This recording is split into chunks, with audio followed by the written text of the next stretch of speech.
Assalamualaikum warahmatullahi wabarakatuh. Suara saya terdengar, Pak Henry? Terdengar Pak Heru, pagi.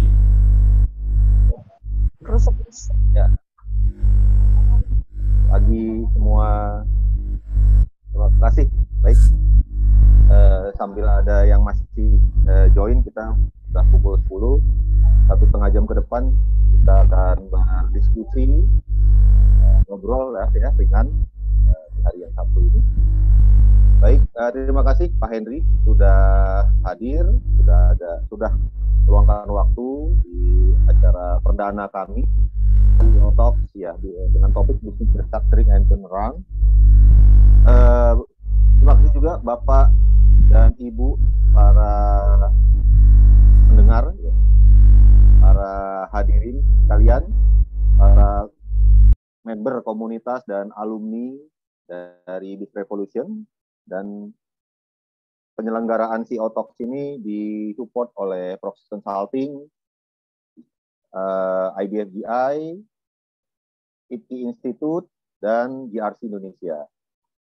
Baik, nanti silakan Bapak dan Ibu yang sudah ingin bertanya, ya. Nanti ada paparan, kita ngobrol sedikit dengan Pak Henry.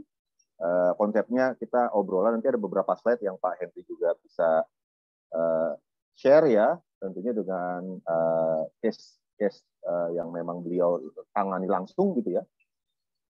Nah, sebelum itu mungkin pada belum mengenal beliau ya, nanti sambil berjalan beliau juga akan memperkenalkan diri, tapi sejauh ini yang saya kenal beliau, saya kenal Pak Henry sudah 2015 ya Pak ya, 2015 sampai 2014 gitu ya, waktu saya masih di bank dan beliau masih di Lipo. Nah, jadi beliau dulu ya nasabah saya nih. Sampai sekarang masih hubungan baik. Nah, jadi memang Pak Henry itu memiliki keahlian, ya kalau bilang ibarat dokter ya Bapak Ibu ya. Jadi spesialis menyembuhkan perusahaan-perusahaan yang batuk, bahkan hampir udah masuk UGD kira-kira ya. Nah, nanti akan banyak cerita pengalaman beliau, baik di Lipo maupun di perusahaan-perusahaan lainnya yang sekarang beliau sekarang ada amanah di Oso Group ya. Itu pun juga mengembangkan bisnis ya. Jadi ada beberapa bisnis yang di restruct lalu dikembangkan kembali oleh beliau. Nah, itulah kita sebut sekarang topiknya adalah bisnis restructuring and turnaround. Karena kalau restructuring doang nggak turnaround ya nyungsep juga Pak ya. Yeah. Baik, oke. Bapak Ibu pendengar, jadi untuk acara ini kita akan berdiskusi tentang restructuring, tentang turnaround. Jadi silakan pertanyaan disiapkan, ya. Kita akan berdiskusi tanya jawab. Kan kita banyak tanya jawab akan berdiskusi.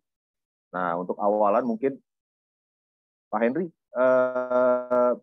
begini, dengan topik bisnis restructuring dan turnaround ini, kita tahu ya bahwa masa pandemi gitu ya 2020 termasuk tahun ini masih berlanjut gitu ya, walaupun sudah mulai terkendali. Nah, dengan pengalaman sebelumnya sebelum pandemi itu perusahaan-perusahaan yang saat ini khususnya secara umum itu memang mengalami istilahnya tuh gangguan kira-kira gitu ya, baik yang gangguannya masih bisa ditangani maupun yang sampai dengan PHK. Tentang kondisi saat ini di mana perusahaan-perusahaan itu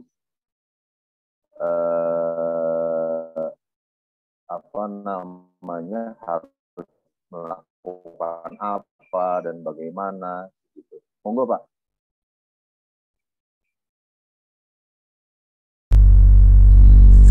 Halo Bapak. Suara saya jelas Pak Heru. Halo.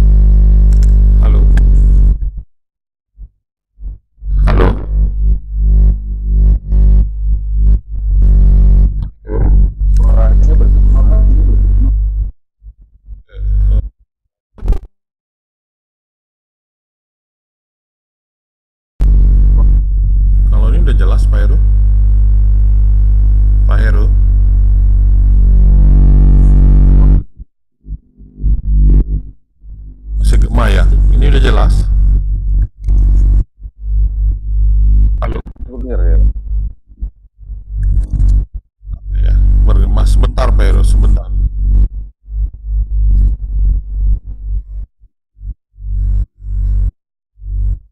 Oke, sambil menunggu Pak Henry untuk teknologi busuk ya, perbaiki diri untuk kemudian dari di consulting, selain di consulting kami konsultasi, lalu juga para member komunitas. Jadi Bapak dan dari semua kita kumpulkan ke dalam satu WA dan di member komunitas grup ya. Nanti akan saya ada list. Halo Pak. Halo, Heru, udah jelas. Clear Pak, clear.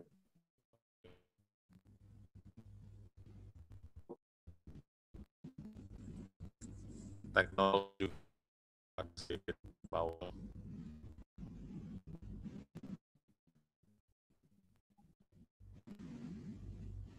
Ya, saya coba bicara sebentar saja. Before and current pandemic ya Pak Heru ya. Jadi, banyak perusahaan saya pun tidak menyangka bahwa waktu sebelum Maret 2020 ya, mulai awalnya pandemik, semua buat budget berdasarkan tahun 2017, 18, 19 pasti semuanya berpikiran growth ya, pertumbuhan itu lalu positif, dan pandemik di luar negeri kita anggap satu isu lokal, bukan isu yang akan menjadi transnasional atau nyebrang ke negara lain. Jadi kita nggak siap untuk mengantisipasinya. Semua negara juga di dunia nggak siap. Pada saat itu memang perusahaan juga tidak ada pandemik juga perlu melakukan restrukturisasi karena yang kita hadapin perubahan teknologi di dunia, dan ada namanya banyak para ahli praktisi sudah meramal bahwa terjadi shifting ya. Nah, itu lagi. Nah, shifting itu selalu disambut dengan pesimis, disambut dengan tidak merupakan prioritas utama. Semua mengandalkan keahlian marketing masing-masing di setiap perusahaan dan mengandalkan marketnya yang ada, even baik itu perusahaan yang besar yang masuk dalam zona nyaman, perusahaan yang middle juga yang bagus, atau perusahaan UMKM yang bagus, maupun yang size 3 company itu pada saat itu juga memang tidak semuanya, ada yang bagus juga, ada juga berjuang, ada juga sedang melakukan sustainable business menghadapi market yang berubah.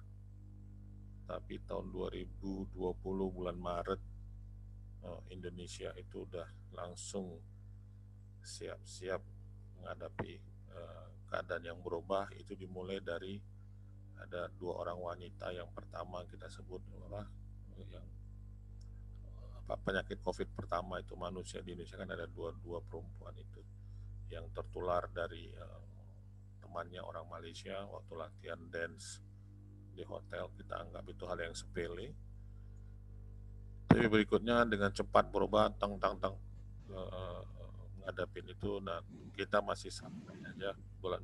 Saya ingat tuh bulan Mei, Maret, April, Mei masih santai. Juni, Juli baru mulai berkeringat dingin semua perusahaan. Asumsinya banyak berubah. Perhitungan bisnisnya sudah mulai dilakukan perubahan juga. Kita juga melakukan perubahan.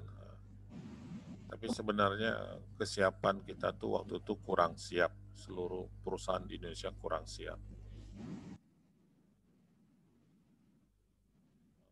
Kurang siap menghadapi pandemik ini. Itu tercermin posisinya yang terakhir. Sekarang itu kita sepakat kalau saya itu sama teman-teman, kalau bicara asumsi tidak lihat tahun buku 2020 lagi, kita cuma lihat dari 17, 18, 19, 2020 kita anggap nol, asumsinya nggak tepat semua. Nggak tahu kalau ada bank berani ambil asumsi 2020, sometimes kadang-kadang kelompok overacting. Jadi di tahun 2021 baru jajakin lagi. Punya perusahaan-perusahaan yang menghadapi itu, mohon maaf aja kita nggak siap, kita dalam posisi yang sama, tapi kena jam terbang yang kita hadapin, peristiwa apa yang pernah kita dalamin, itu yang bikin kita surviving, nah dibantu sama ketentuan pemerintah yang sangat mendukung. Tapi ya kadang-kadang teman-teman di praktisi di dunia profesional itu yang program dari pemerintah juga belum siap, lagi berjuang untuk diri sendiri, membuat proyeksi paling lama 6 bulan. Nggak ada yang bisa berani membuat proyeksi lebih dari 6 bulan seharusnya ya, karena situasi kan berubah terus. Ya, yang lucunya di dunia yang saat ini, yang lagi pandemik ini nih, di luar dari ketentuan yang saya pelajarin bahwa dunia UMKM, dunia entertain, dunia leisure itu dihantam dulu, di mana itu lebih banyak menyangkut jumlah tenaga kerja, Pak. Kayak hotel tutup, ya. Untuk sempat mall kita agak tutup, mall, vendornya mall, nanti larinya ke UMKM juga.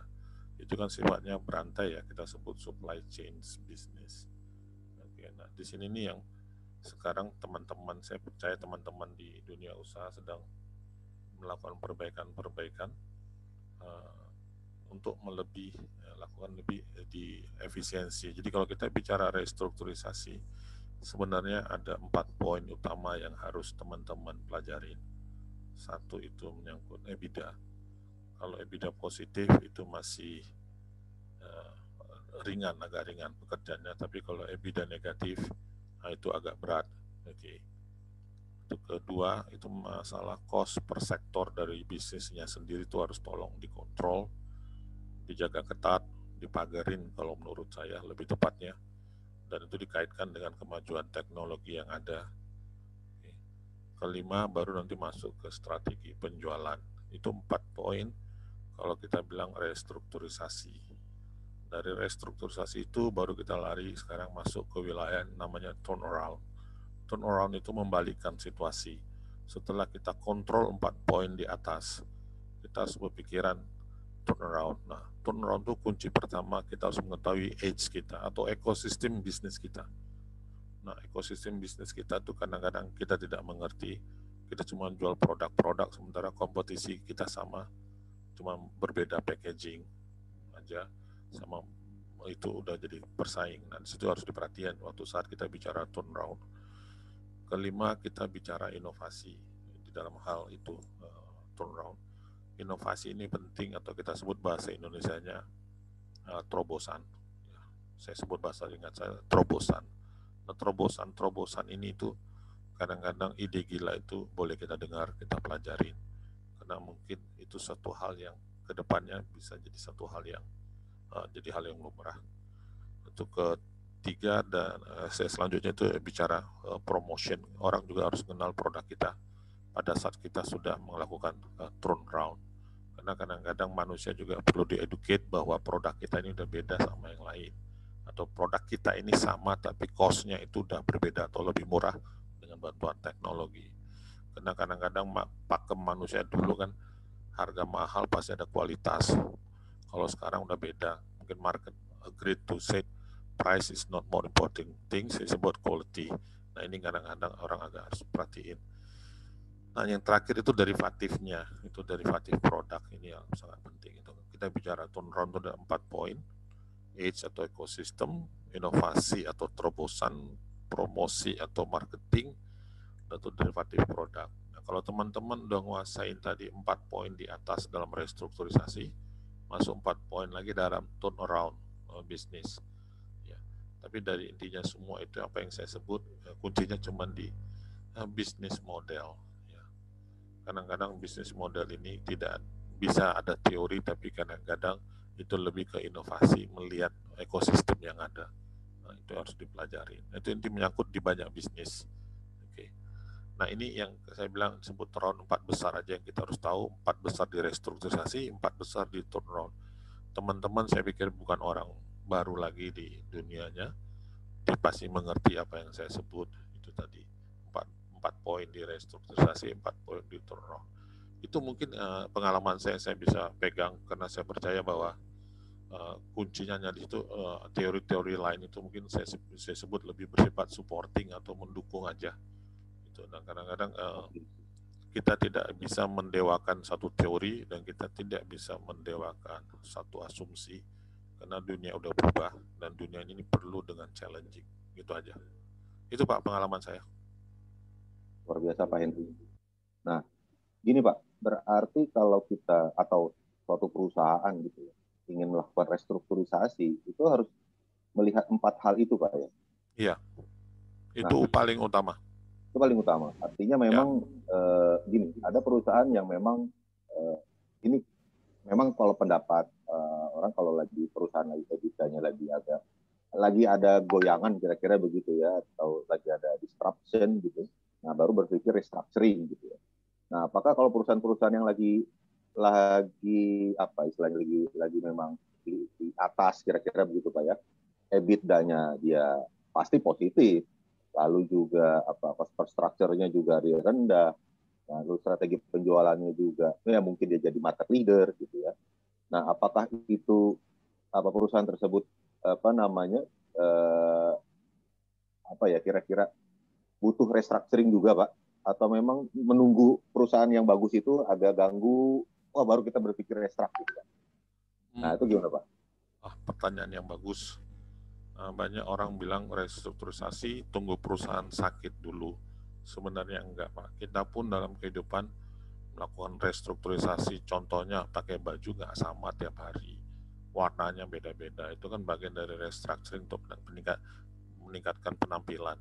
Begitu juga perusahaan dalam keadaan bagus juga dia harus berpikir tadi saya bilang age-nya atau lingkungannya atau ekosistemnya itu udah maksimal atau belum ya. Nah kalau belum berarti dia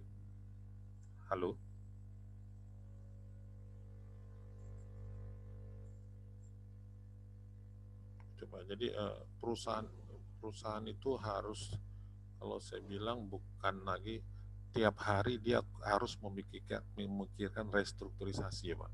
Itu yang disebut dalam istilah umum. Tiap hari sebagai owner, sebagai manajemen harus memikirkan Pak. Ya, saya nggak tahu, kalau saya belum terbiasa di BUMN, tapi saya terbiasa di swasta. Nah kalau swasta tuh harus memikirkan Pak. Tiap hari itu bagaimana cost kita, bagaimana challenge kita. Makanya ada sebut kalau di bank itu ada ALCO Pak ya, Asset Liabilities Control. Nah kalau di BUMN kan rugi dikit injek pemerintah gitu kan. Nah kalau di swasta kan nggak bisa. Jadi kita harus hidup selalu berjuang dan kita selalu melihat kemungkinan apa yang terjadi ke depan, persaingan apa yang kita hadapi gitu Pak. Itu yang saya lihat, yang saya alami. Jadi perusahaan dalam posisi EBITDA positif pun harus siap-siap untuk memikirkan restrukturisasi. Karena yang dia lawan itu ada 5 poin. Mungkin saya tekankan di sini, saya kasih summary. 1, yang kita lawan itu kalau di swasta itu interest bank, bunga bank Pak. 2, yang kita lawan itu pajak, baik itu dividen maupun itu pajak pendapatan, pajak penghasilan, pajak transaksi. 3, yang kita lawan itu amortisasi Pak dari investasi kita. 4, yang kita lawan itu depresiasi dari aset yang kita tanam termasuk capex. Nah 5, ya ini yang kita lawan lagi compliance issue. Jadi kalau masing-masing kita anggap itu punya nilai bobot 5%, itu aja udah 25% Pak. Apalagi kalau kita anggap 10%, itu bobotnya sudah 50%. Berapa revenue yang bisa diciptakan oleh perusahaan Pak? Nah itu jadi setiap hari dia harus memikirkan bagaimana how to our restructure our business, that's enough or not gitu loh. Kita nggak bisa santai once kita masuk dalam dunia perusahaan atau dunia private sector. Nah, kita harus lawan 5 poin tadi. Nah itu lawannya tadi dengan restrukturisasi, bagian dari situ adalah corporate actions, bagian dari situ juga ada derivatif bisnis, ya, itu bagian dari restrukturisasi juga. Itu Pak Heru. Oke, berarti memang setiap, ya tidak hanya itu ya, jadi mungkin lebih ke arah kalau yang memang masih kondisinya bagus itu lebih ke apa ya bahasanya, transformasi gitu Pak ya? Kan, transformasi itu agak Beda ya? beda dengan Oke. restrukturisasi Pak. Transformasi itu misal dari mesin ketik ke komputer, Oke. dari mobil fuel ke mobil listrik, itu transformasi Pak. Kalau restrukturisasi itu perubahan bisnis model, perubahan cost structures, perubahan SDM, mungkin sebagian diganti sama robot, sebagian enggak gitu loh Pak. Oke. Ya artinya kalau dulu sebelum pandemi banyak perusahaan atau corporate atau bisnis gitu masih belum aware terhadap digital, tapi ada beberapa yang sudah aware terhadap digital dan sudah mulai melakukan digitalisasi ya di perusahaannya, tidak hanya bank ya yang melakukan digitalisasi, tapi sektor real juga melakukan digitalisasi. Nah, karena apa? Mungkin manajemennya atau ownernya melihat bahwa ini ke depan ini akan berubah ya. Ke depan akan digital ini akan masuk nih dunia digital sebelum pandemi ya. Pak Hedu juga dulu mengatakan seperti itu. Nah, pandemi ini mempercepat ya Pak ya. Pandemi itu mempercepat. Kalau Pak Hedu katakan dulu itu kita ngobrol itu 10 tahun lebih cepat dunia ini. Ya, jadi bayangkan orang Bapak bukan lagi meluncur ya, tapi jatuh gitu Pak. Ya, bukan lagi meluncur tapi jatuh. Nah, kira-kira seperti itu. Nah, Bapak dan Ibu audiens, nah ada pertanyaan baru mau disapa nih. Yang ada pertanyaan ini Pak Ari Ronaldo dari Semen Padang, Pak. PT Semen Padang, selamat pagi dan selamat siang dari Padang, ya, Pak Ari. Izin bertanya, kapan kita bisa memutuskan bahwa perusahaan ini bisa diselamatkan atau turnaround atau harus dipilotkan? Luar biasa pertanyaannya. Terima kasih Pak Ari. Pertanyaannya langsung nembak, strike to the point. I like it. Ya, jadi pertanyaan yang bagus Pak, terima kasih. Jadi untuk poin tadi saya kasih indikasi aja kapan perusahaan harus mulai melakukan restrukturisasi. Setiap manajemen atau pimpinan perusahaan, pimpinan unit itu harus mengerti pada saat biayanya mulai naik, saat itu Bapak harus mulai melakukan. Atau pada saat harga penjualan atau penjualan turun, nah Bapak harus mulai lakukan. Jadi itu konotasinya, korelasinya sangat ketat. Biaya naik, 1, 2 penjualan turun, 3 itu tadi tren market yang di luar udah mulai berubah. Itu harus lakukan restrukturisasi cepat. Kalau melakukan turnaround itu simple, itu bagian dari restrukturisasi.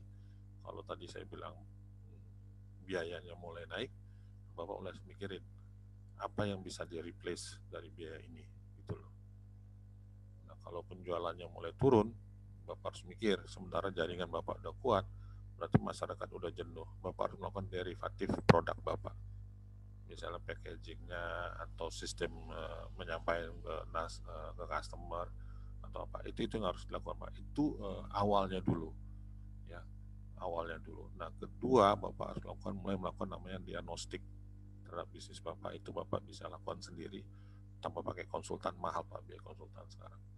Lakukan diagnostik sendiri, panggil bentuk tim atau task force di dalam perusahaan yang terdiri dari mewakili satu unit produksi, terutama yang megang kunci di production, yang pegang kunci juga di bidangnya. Nah, itu harus mulai seminggu sekali Bapak lakukan meeting, apa yang perlu kita lakukan inovasi terhadap bisnis yang sedang kita lakukan di dalam perusahaan. Gitu Pak, saran saya. Gitu Pak Heru. Terima kasih Pak Ari. Kalau ada tanggapan open mic silakan Pak.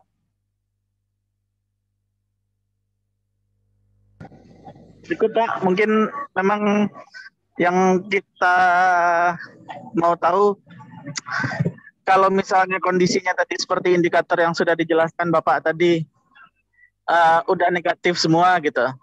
Nah itu kalau tadi indikator yang barusan disebutkan sudah mulai ada tanda-tanda, tapi ini indikatornya udah rata-rata udah merah gitu Pak. Iya, itu harus profitnya udah di bawah semua. bahkan udah bisa dihitung rugi selama 2 tahun gitu. Nah itu apakah harus dibunuh apa bisa diperbaiki gitu Pak? Saya nggak bilang dibunuh Pak, bahaya. Jadi gini, yang saya bilang tuh derivatifnya Pak, Bapak coba lihat. Mungkin dari unit usaha atau orang-orang itu kan Pak punya usulan Pak. Jadi task force itu sekalian untuk bicarain cost juga membahas usulan ke depan. Kalau memang itu menyakitkan dan harus dibuang karena bisa dilakukan dengan transformasi, lakukan aja. Baik Pak, terima kasih Pak. Pak Henry ada case Pak, pengalaman gitu dengan kondisi yang Pak Ari tadi sampaikan gitu. Kalau ini perusahaan ini kalau dilihat rapotnya itu merah semua Pak gitu ya. Oke, ini yang saya lakukan simpel aja Pak di industri media ya. Saya ada melakukan 2 di industri media, satu di Jakarta, satu lagi di daerah. Cuman saya ceritain yang di daerah karena yang Jakarta tidak mau berubah karena dia percaya bahwa dia masuk zona nyaman, tapi sekarang babak belur. Itu konsekuensinya setelah saya tinggalin 3 atau 4 tahun. Dan saya nggak mau kembali lagi. Kebiasaan saya kalau saya udah bilang, nggak percaya, saya tinggalin aja Pak. Kan contoh yang bagus. Jadi kalau nanti ada pertanyaan atau diskusi kayak gini, saya bisa kasih contoh gitu Pak Heru ya. Oke. Nah, saya kasih pelajaran yang di Bandung Pak. Bandung itu sangat bagus. Mungkin saya ngomong bukan aja. Di media bisnis, itu pikiran rakyat. Pikiran rakyat itu kan koran berbasis kertas. Kertas itu kan udah mahal, merusak alam, dunia juga nggak sepakat. Sekarang masuk ke dunia digital, kita sebut itu TOT. Nah ini yang sekarang yang dilakukan, nah mereka sekarang udah bertransformasi ke digital. Nah jurnalis yang ada mereka berhentikan. Memang itu konsekuensinya yang tadi dari semen Padang, saya bisa kasih contoh Pak. Kenapa? Dengan adanya gadget, setiap manusia itu bisa jadi sumber informasi yang akurat. Nah, pada saat saya lepas itu namanya jurnalis cukup banyak, karena jurnalis itu kan diciptakan memang dari dasar pendidikannya kan memang untuk independen Pak. Bagaimana dia berkreasi atas suatu berita, dan berita itu nanti diolah sama perusahaan menjadikan suatu keuntungan atau menghasilkan income gitu loh. Jadi mereka ngikutin, mereka udah kurangin semua cukup banyak. Yang bagus-bagus aja dinaikin jadi editor atau saya sebut jadi kayak story builders. Jadi dari news feeding itu diciptakan berita, derivatif berita itu banyak gitu loh. Nah sekarang itu saya sebut pikiran rakyat sekarang tadinya dari minus 40 miliar tiap bulan, sekarang udah mulai positif 4 miliar tiap bulan. Ya cukup bagus. Nah, SDM marketing agensinya dikeluarin semua. Kenapa? Karena mereka masuk ke digital, itu yang jadi marketingnya itu jadi Google sendiri Pak. Google yang atur jumlah iklan yang masuk di news mereka. Jadi nggak ada lagi hengki-pengki, monkey business agency marketing yang nggak jelas di luar. Yang dulu banyak cost-nya, jadi orang butuh bayar cash, dikasihnya cuma ruko, dikasihnya apartemen, kasihnya rumah, kan aneh. Sementara yang dari klien bayarnya cash. Nah, jadi pangkas semua Pak. Itu yang dilakukan sehingga mereka sekarang bagus. Nah mereka sekarang mau ekspansi, ya mereka minta investment tambahan, ya saya sedang pikirin sama teman-teman gitu Pak. Jadi sekarang mereka bagus. Nah, nanti dia jadi 5 besar news sekarang yang tadinya nggak diperhatiin. Tapi korannya tetap, yang kertas ada, tetap itu juga untuk instansi seperti rumah sakit, kantor gubernur, stasiun, atau hanya di lokasi-lokasi tertentu aja. Itu untuk sebagai heritage saja. Tapi mereka bertransformasi jadi platform Pak. Kalau bicara platform itu bukan undang-undang pers lagi, itu undang-undang ITE. Ya, mereka buka sebesar-besarnya, ada suplai berita dari Jember, tiap bulan income-nya sekarang 80 juta. Bayangin, tadinya kalau wartawan mungkin kecil. Karena jumlahnya dia tulis berita bagus, ada di Jember 80 juta, ada yang 40, ada yang 15, ada yang 25, Pak. Jadi itu yang sedang bertransformasi dari restrukturisasi turnaround jadi bertransformasi jadi digital news Pak. Sekarang mereka juga banyak didekatin oleh investor-investor. Saya ketawa aja ya, kamu udah jadi pengantin baru yang bagus lagi ya silahkan. Tugas saya kan cuma bagian restrukturisasi, saya bukan bagian dari yang namanya investment, itu tergantung dari owner. Itu Pak, itu cerita saya yang saya alamin, itu bagus dan itu nyata. Tadinya satu yang sudah bangkrut secara teknikal ya, saya laporan keuangan udah minus terus, tapi sekarang mereka mulai bangkit lagi. Brand PR itu jadi hidup, gitu Pak. Itu contoh yang salah satu yang saya lakukan. Nanti ada slide-nya kecil-kecil bisa dibantu. Di situ ada sekarang mereka jadi punya kolaborasi sama berita lokal setiap kota, sehingga mereka jadi big platformnya atau disebut mother vessel. Nah, itu yang jadi TV, radio, berkolaborasi semua di mereka. Itu Pak Heru. Luar biasa. Jadi langsung dibahas kasusnya Pak ya, Ya. kasus sosialnya langsung oleh Pak Henry, Pak Ari. Nah, kalau boleh saya tanya Pak, itu di pikiran rakyat itu Bapak melakukan itu berapa lama? Dari yang minus, 1 tahun? Iya, kalau semua ngikut bisa lebih cepat 6 bulan. Problemnya manusia kita ini kan bebal ya. Kadang-kadang dia percaya dengan zaman yang dia lakukan, tapi setelah dia sadar baru lupa udah hancur. Kita harus jadi open mind Pak Heru ya. Manusia itu harus open mind ya. Kita kan tidak dipaksa untuk menerima, tapi kalau kita mendengar melihat dulu kan sebaiknya kita lakukan hal itu, baru kita cerna gitu loh. Karena kalau yang disampaikan itu selalu berdasarkan data ya, data dan fakta. Jadi karena saya hobi bicara menyangkut angka. Ini saya gambarin aja, mudah-mudahan semua bisa belajar. Kemarin saya disindir sama senior auditor, bukan disindir namanya Pak, lucu aja. Dia cuma bilang di Indonesia itu cuma bisa melihat angka detail tuh Pak Henry, bangun structures, dan tuh buat strategi. Karena level Pak Henry, level Pak Henry biasanya orang nggak suka lihat angka katanya. Jadi teman-teman kalau bisa tolong selalu lihat laporan angka itu. Itu penting Pak, itu menceritakan aktivitas perusahaan Bapak gitu loh. Jangan dengar cerita, jangan dengar verbal, tapi lihatlah angka-angka. Angka-angka itu ceritanya banyak. Itu Pak Heru. Oke, luar biasa. Silakan audiens lainnya ada yang ingin bertanya gitu ya, berdiskusi, monggo. Apakah case di perusahaannya atau case di case-case memang memiliki bisnis, kira-kira begitu ya, ingin memiliki bisnis, ingin memiliki hal-hal yang ingin didiskusikan, khususnya memang saat ini kita yang tadi Pak Hendy juga sampaikan bahwa perusahaan ini semua tahun ini lagi turnaround nih, mencoba turnaround ya. Belum turnaround, tahun ini masih restrukturisasi. Oh, masih restruktur, Pak. Tahun depan. Jadi kalau restrukturisasinya tahun ini selesai, dia bisa turnaround. Kalau nggak dia tenggelam, dia diakuisisi. Kalau nggak dia dijual atau nggak dimatiin. Berarti tahun ini masih restruktur. Nah, sehingga silakan Bapak dan Ibu biar diskusi. Kita masih waktu 1 jam lagi nih. Jadi kita open gitu ya. Jadi untuk forum ini kita sampaikan bahwa forum CEO Talk ini diperuntukkan untuk para alumni, para member komunitas kita. Nah, sehingga kita untuk sarana berdiskusi gitu ya. Ada materi, nanti ada beberapa slide yang Pak Hendy bisa share. Itu nanti menceritakan juga apa yang beliau lakukan, kira-kira begitu. Yang selama ini beliau lakukan, karena memang tadi itu satu sisi ya, pikiran rakyat ya, yang beliau juga beberapa kali cerita sama saya. Nah, sebelumnya itu memang di LIPO ya, di eksploitasi, PT eksploitasi apa Pak? Saya lupa. Eksploitasi energi gitu ya. Nah, itu juga melakukan hal yang sama, yaitu melakukan restrukturisasi. Nah, sehingga turn around juga gitu.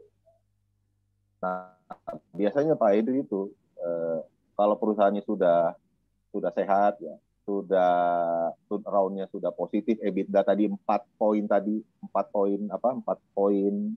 restructuring, 4 poin turn around tadi sudah selesai. Nah, biasanya tugas beliau selesai. Karena buat Pak Hendy sudah nggak menantang lagi, kira-kira begitu. Nah, beliau butuh hal-hal yang memang menantang kembali. Nah, jadi tadi pesan beliau adalah lihat angka.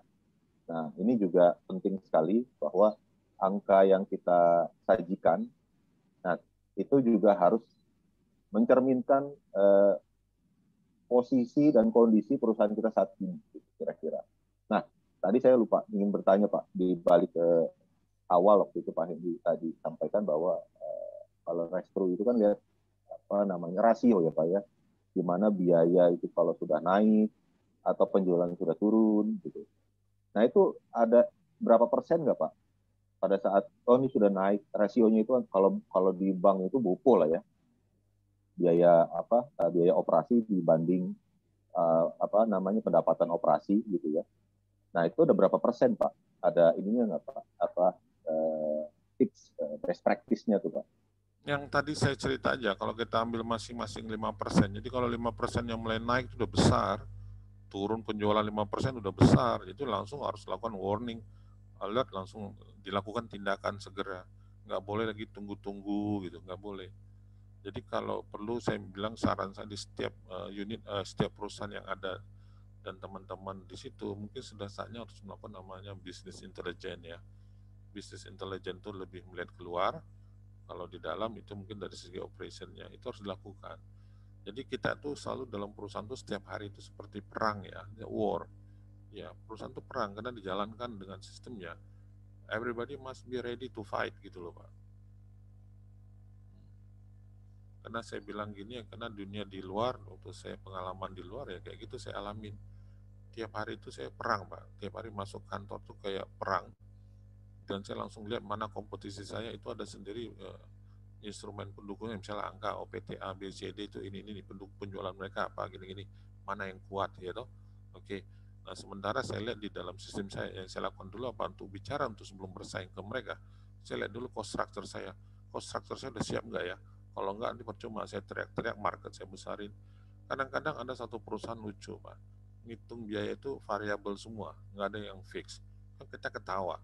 Kenapa? Kita nggak tahu utilitas kapasitas yang terpasang atau kapasitas itu berapa gitu loh.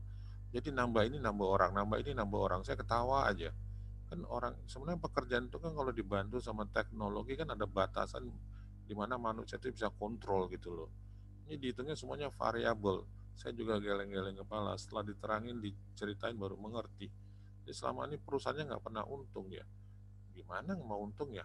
Naik 10.000 ton ke 100.000 ton, fixed cost yang kita sebut fixed cost jadikan variable cost juga naik juga. Sementara kapasitas terpasang sama kapasitas terutilize kan bisa diketahui gitu loh Pak. Nah ini kadang-kadang kita lupa sebagai pimpinan di unit atau pimpinan perusahaan selalu melupakan hal-hal itu gitu Pak Heru. Ya. Jadi kalau saya bilang namanya cost structure atau HPP ya, harga pokok produksi, banyak diselewengkan istilahnya di harga pokok penjualan. Nggak ada namanya harga pokok penjualan Pak, saya belajar. Yang ada cuma harga pokok production atau kita sebut COGS gitu loh.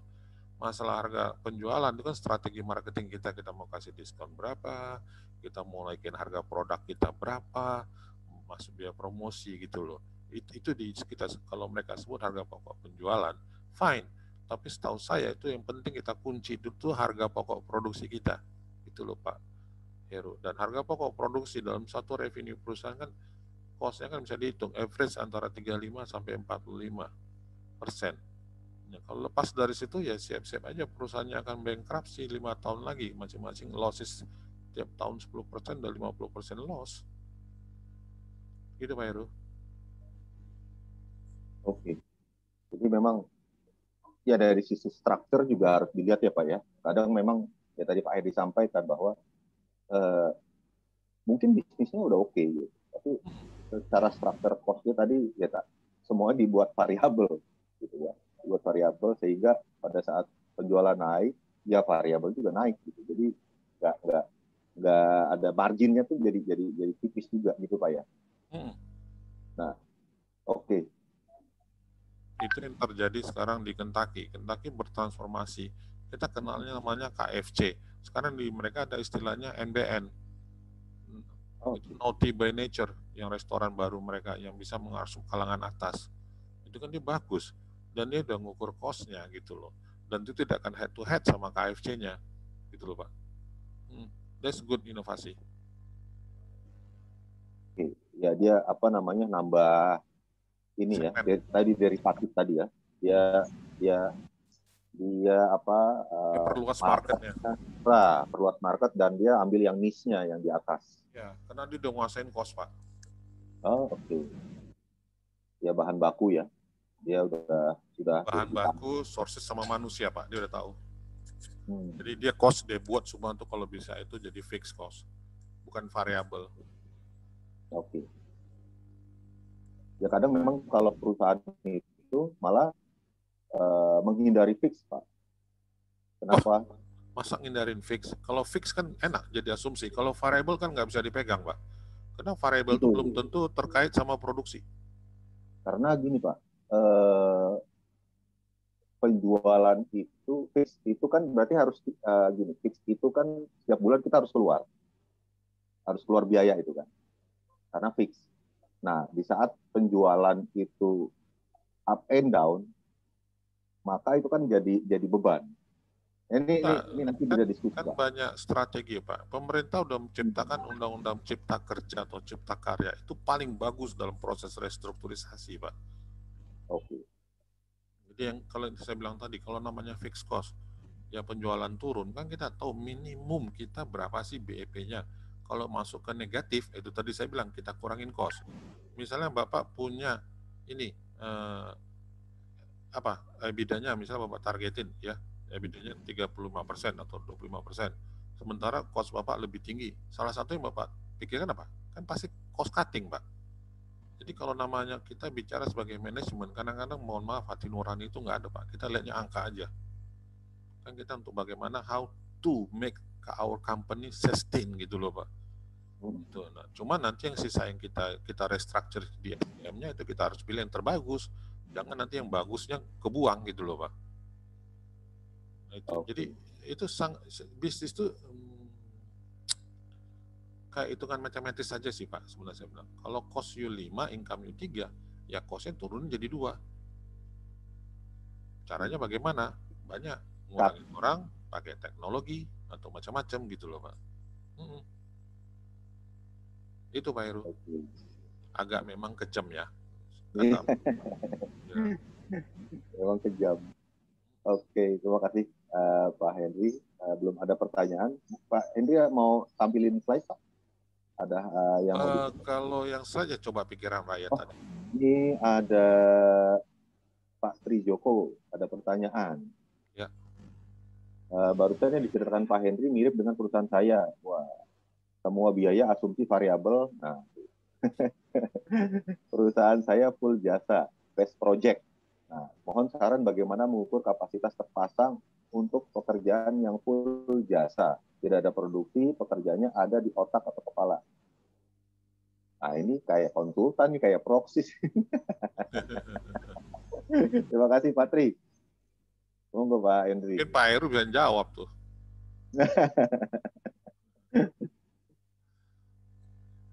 Jadi kalau saya nggak, bidangnya apa? Coba sebutin, Pak. Kalau Bapak nggak sebut bidang, saya nggak tahu. Monggo, Pak Tri, di open mic.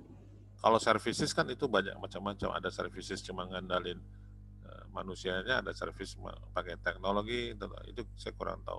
Yang di spesifik aja Pak pertanyaannya, jangan malu-malu, karena saya anggap malu udah nggak perlu lagi zaman sekarang. COVID ini Pak membuka orang terbuka semua dan sadar, seperti saya cerita sama teman-teman. IT, Pak. IT, oke, good. IT berarti apa? IT penjualan hardware software atau? Nah, kalau IT kan gini, simpel aja kan, cost Bapak tiap bulan itu untuk supaya perusahaan itu jalan berapa sih? Itu jadikan fixed cost, Pak. Ini developer kayaknya, Pak. Kalau dia programmer. Ya Pak Joko ya, benar ya. Karena kan tidak ada dia full jasa. Artinya ya, memang tidak. Tapi kan ada services harusnya. Kan selain dilepas kan setelah dijual produk kan tentu ada biaya services ya. IT-nya apa Pak Trijoko? Apakah developer atau hardware? Macam-macam. Oh, oke, service developer. Oke. Oke, kalau gitu simpel aja Pak. Bapak lihat aja. Bapak coba hitung simulasi ya. Jangan ketahuan sama yang lain. Kalau ketahuan nanti kira-kira mau ada pengurangan. Enggak. Sekarang Bapak lihat. Pasti Bapak punya ada namanya recurring income. Nggak mungkin nggak ada. Kecuali ya kalau dari recurring income ada, nah minimal itu berapa Bapak sesuaikan berapa yang Bapak butuhkan sebenarnya SDM Bapak yang unggul gitu loh Pak. Karena namanya IT itu juga banyak, ada yang core-nya, ada yang non-core-nya ya, supporting gitu loh. Nah, yang core-nya berapa Bapak ituin. Nah, kalau Bapak yang core itu jadikan mungkin dalam cipta kerja kan kalau saya lihat biasanya itu saya akan jadi itu bakalan jadi mesin duit saya. Itu akan saya jadikan pegawai tetap. Yang namanya core itu bukan sekretaris, keuangan, itu bukan, Pak. Yang core Bapak bisnis apa? Kenapa Bapak bilang tentu developernya ya, programnya ya. Nah, itu yang Bapak harus pegang kunci 1 orang atau 2 orang. Yang lainnya itu ya Bapak jadi based on project aja atau outsourcingnya. Kalau nggak ada kerjaan bisa dilepas gitu aja Pak. Jangan takut untuk kehilangan orang karena banyak kok di pasaran di luaran. Itu aja. Jadi misal kalau dalam hari biasa Bapak punya income misalnya sebulan 100, pas lagi surut income Bapak lihat ini paling minimal 10. How to manage 10 angka itu yang Bapak harus kontrol. Itu aja Pak. Simple aja gitu. Yang lainnya bisa di outsourcing kok. Sekarang banyak tenaga outsourcing bisa diperbantukan. Laporan keuangan pakai kantor KAP atau KJ ya, kantor jasa akuntan kok Pak. Bapak lebih pakai itu lebih murah. Bayarnya ada yang 5 juta, ada yang 10 juta tiap bulan atau malah lebih murah. Itu udah memberesin keuangan Bapak. Kalau tax Bapak sourcing aja. Gitu. Kalau sekretaris ngapain Pak? Pakai aja sekarang komputer kan udah bisa answer sendiri, reply email segala macam. Kita tinggal kontrol dari rumah atau dari mana aja bisa. Gitu. Simple aja kok Pak.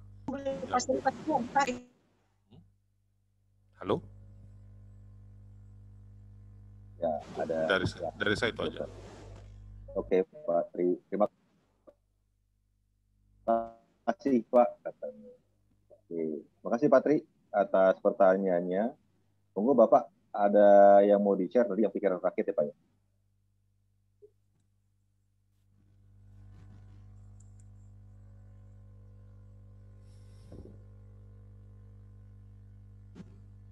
Pak Henry?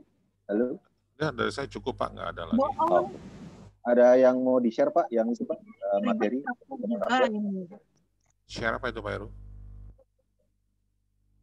Slide atau informasi? Oh, enggak, mungkin yang saya udah kirim ke Pak Heru ya, itu tadi yang misalnya pikiran rakyat kan ada slide-nya saya udah kirim mungkin. Atau mungkin nanti bisa aja dibagi sama teman. Oke, bentar.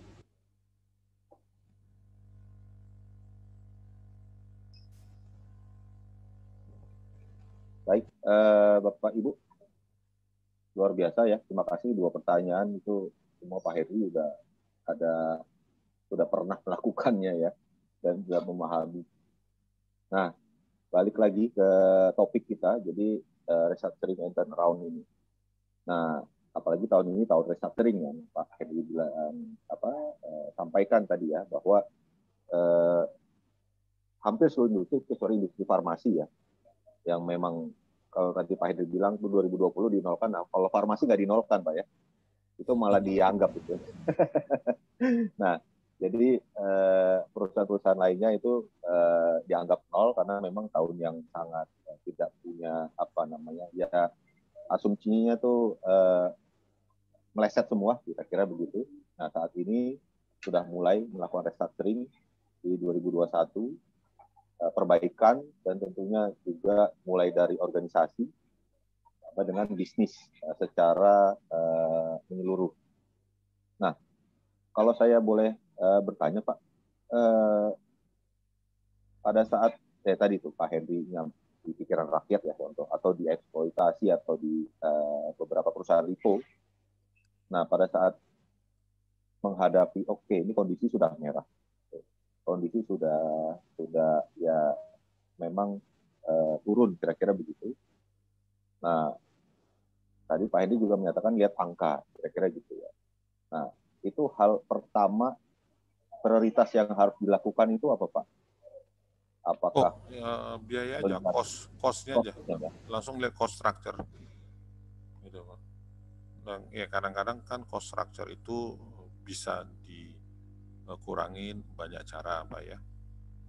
Ya ini paling yang pendek lah kalau masuk manajemen yang nggak mau pusing dia langsung potong SDM gitu loh Pak ya. Kan dia bilang itu kena bagian dari cost structure, tapi kalau saya bilang nggak harus dianalisa keseluruhan dulu gitu loh, itu biaya nanti baru tahu di mana-mana yang harus dikurangi karena itu kan menyangkut yang tadi untuk strategi perusahaan ke depan. Ini kan kita sebut comprehensive solutions, bukan shortcut solution gitu loh Pak. Dan kedua, contohnya departemen kan atau unit atau divisi kan bisa di merge. Sekarang kena dengan bantuan teknologi udah nggak ada lagi silo-silo itu loh Pak, kotak-kotak di dalam satu perusahaan. Itu juga bikin cost besar. dan itu juga sangat menghambat karena masing-masing jadi little kingdom gitu loh Pak. Bukan menjalankan bisnisnya tapi menjalankan egonya. Kalau bicara silo-silo gitu Pak. Nah itu yang harus dihilangkan gitu loh. Nah itu banyak kok Pak. Jadi ya pasti kalau lihat satu saya langsung lihat cost structure ya Pak. Kalau saya bilang pengalaman pribadi, kalau dalam masuk satu perusahaan mendengar aja saya langsung bilang, wah baunya saya udah tahu gitu loh Pak Heru. Yang saya bilang buka pintu kantor aja langsung tahu, oh ini bau perusahaan ini, saya langsung tahu gitu. Jadi itu yang teman-teman bilang, bukan saya ahli nujum, bukan. Sebelum saya masuk dalam satu perusahaan biasanya angka-angka tuh saya lihat dulu. Laporan keuangannya dia kasih, ibu laporan keuangan itu buku 1, buku 2, buku 3, saya tahu aja gitu loh. Karena di industrinya itu saya tahu Pak, jadi ekosistem bisnis itu saya tahu. Manufacturing tahu di luar sedang apa. Nggak mungkin di luar segini, you sendiri bagus, laporan keuangannya ya kacau balau. Biasa saya udah bilang, kalau kita memperbaiki diri, kita harus terbuka. Sama dokter kan kita harus jujur. Ya, itu kita lakukan. Sakit sih memang sakit, tapi kedepannya nanti bagus. Gitu aja Pak Heru. Oke. Luar biasa. Banyak yang saya nggak bisa ceritain karena banyak konfidensial Pak Heru. Kita ceritanya ringkas saja. Oke. Nah, gini Pak Henry, mungkin kita bicara case ya. Nah, case itu ya mungkin kita bicara secara umum saja. Nah, ya banyak company atau industri yang memang lagi terdampak kira-kira begitu. Khususnya tadi yang Pak Henry sampaikan adalah pariwisata ya. Ya ada hotel, termasuk juga transportasinya, pesawat dan lain sebagainya. Nah, ini kan tentunya kalau mereka memiliki modal yang besar ya mungkin masih bisa bertahan Pak. Artinya bertahan dari sisi ya mereka mencoba bertahan dari modal mereka dengan karyawan tadi dibatasi dan lain sebagainya bisa bertahan sehingga sekarang mereka restructuring dan sekarang memang sudah mulai ada apa namanya ya liburan tapi dengan protokol kesehatan dan lain sebagainya. Nah ini bagi yang apa namanya ya modalnya juga apa ya tipis kira-kira gitu ya bisnis, terus dengan adanya apa namanya pandemi, dengan adanya gangguan disruption ini, nah itu kan menyebabkan bisnis ya para perusahaan tersebut, bisnismen tersebut di kategori menengah mungkin small medium Pak ya, nah itu terganggu. Nah hal-hal yang harus dilakukan seperti apa Pak untuk perusahaan-perusahaan tersebut Pak? Ini untuk bicara hotel ya? Ya, hotel dan ya supply chain-nya Pak, yang memang akhir semuanya mengalami gangguan gara-gara pandemi ini Pak. Kalau hal ini agak sulit karena ini menyangkut policy dari government Pak Heru, gitu. Kecuali memang pandemik tapi orang nggak dilarang keluar masuk, itu lain cerita ya. Tapi kalau sekarang kan ada policy bahwa terbang ke Indonesia kan masih dibatasin. Oke. Ya, kita pakai masih sistem kayak koridor bubble aja, koridor yang dimana yang boleh hadir itu bisnis sama student gitu. Untuk turis pariwisata mungkin itu bukan prioritas karena itu nanti takut pandemiknya tetap sehingga menghabiskan budget APBN. Nah kalau untuk bicara kayak gini, ini memang hal yang sangat unik ya, surviving hotel-hotel kecil atau supportingnya ya, memang level survivingnya itu memang saya bilang cukup paling parah Pak. Paling parah. Makanya kenapa di pemerintah untuk meringankan itu diciptakan ada cipta kerja, atau kalau di Bali itu Pemda lokal kasih insentif dari PPN yang selama ini mereka pungut, dia balikin ke dunia wisata, tapi dengan syarat hotel harus dibuka gitu. Nah, tapi kan tentu hotel dibuka kan tidak sesuai, tidak yang harus 100% atau berapa kamar, tapi otomatis kan market tuh masih tetap ada ya, tetap ada. Ya, tapi saya bilang tadi syaratnya memang harus dilakukan perubahan ya, bahwa hotel-hotel walaupun kecil, sedang, besar kan sedang melakukan namanya protokol kesehatan ya, atau CS, EH itu Pak ya, Certificate Safety Healthy, itu harus diterapkan Pak ya. Kalaupun mungkin belum bisa karena itu mahal biayanya, coba aja lihat panduannya, coba kita kerjain sendiri aja gitu untuk melakukan transformasi di hotelnya. Oke. Nah kedua yaitu tadi saya bilang kembali lagi ke biaya atau ke cost. Nah, memang akhirnya kita akuin bahwa yang dulu kita anggap biaya murah dengan sentralisasi AC, sekarang yang paling unggul kan jadinya AC portable, Pak. Jadi tamunya sedikit, AC-nya nggak usah nyala banyak. Jadi dunia ini diporak-porandakan lah asumsinya ya. Kedua juga sekarang koridor-koridor hotel itu lebih bagus terbuka, ada fan-nya atau exhaust fan. Itu bisa jadikan promosi buat teman-teman bahwa kami ngikutin protokol kesehatan dengan cara ini. Itu ada hotel kecil yang saya coba advice, dia juga minta advice, saya sarankan itu. Jadi misalnya kayak penggunaan itu disinfektan, penggunaan sabun mandinya yang pakai itu yang kayak bukan promosi ya, sabun apa tuh Pak? Yang kita suruh pakai itu kalau habis kegiatan keluar kita pakai mandi itu loh, antibakteri virus ya. Sabun, saya lupa sabun cair apa itu namanya. Ya, pakai itu Dettol ya, ada Dettol ada ya. Kenapa pakai Dettol? Terangin di setiap kacanya atau setiap kamar mandi ditulis mohon maaf, perubahan ini sebenarnya untuk menjaga kesehatan kita bersama dan menjaga kesehatan pengunjung. Kasih mereka sentuhan-sentuhan informasi yang benar ya.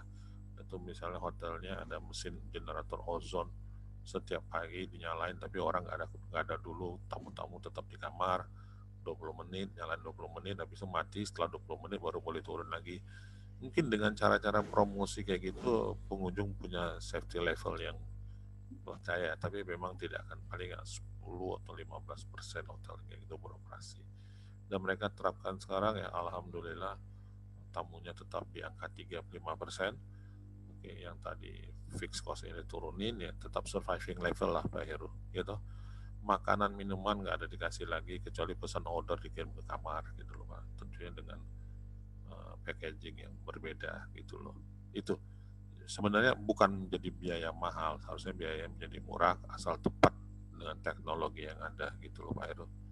Nah, dia nerapin dia di Jakarta sekarang OR-nya 35-40%. Lumayan.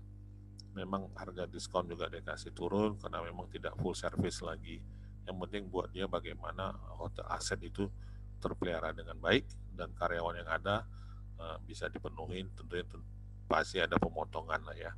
Mungkin dia kasih cuma bisa 70%. Yang penting masuk ke surviving level lah. Semuanya orang harus mengerti dan saya coba bantu owner untuk nerangin ke karyawan bahwa keadaan ini bukan yang kita buat, tapi keadaan ini memang terjadi dan bersifat global. Kadang-kadang informasi itu membuat orang juga mengerti gitu. Nah, itu Pak Heru. Oke, makasih Pak Henry. Jadi benar, jadi memang sangat terdampak ya kalau semua medium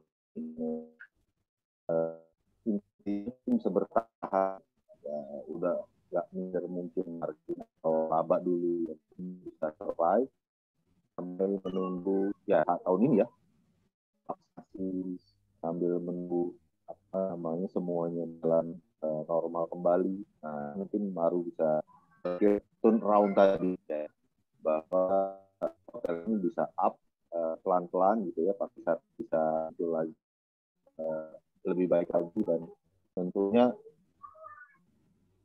apa namanya secara industri itu bisa berperan baik ya, tidak hanya apa namanya tidak hanya menjadi beban gitu untuk apa namanya ke arah menguntungkan. Baik Bapak Ibu audiens, apakah ada yang ingin bertanya? Open mic. Oh, ini Pak Trijoko. Pak Joko, Pak Heru, mohon izin bertanya lagi. Secara istilah apa perbedaan proses engineering, restructuring, maupun critical factor apa yang perlu diperhatikan agar berhasil di proses engineering, restructuring maupun selain faktor keuangan, cost cutting atau cost reduction pun juga sudah masih belum tumbuh. Terima kasih.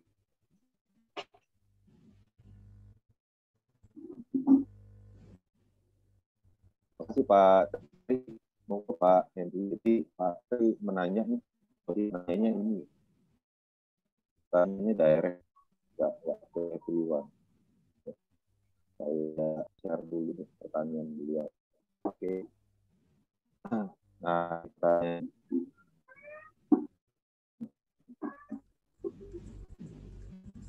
ini proses engineering dengan restructuring. Oke, kalau bisnis proses re-engineering itu biasanya itu per unit-unit, Pak. Ya. Kalau restrukturisasi itu bicara whole company, jadi bukan unit sendiri. Memang, tapi proses bisnis re-engineering itu bagian dari restrukturisasi. Gitu, Pak Heru. Halo? Halo, suara saya terputus-putus. Tadi katanya terputus-putus. Ya, jadi gini, bisnis proses engineering itu bagian dari restrukturisasi. Oke, kalau bicara restrukturisasi itu whole depan, ya, keseluruhan kita sebut PT atau perusahaan terbatas. Kalau bisnis proses engineering itu bisa aja di bagian-bagian tertentu parsial, tapi itu bagian dari restrukturisasi. Itu baru. Halo. Oke. Saya terdengar baik atau masih terputus-putus, Pak?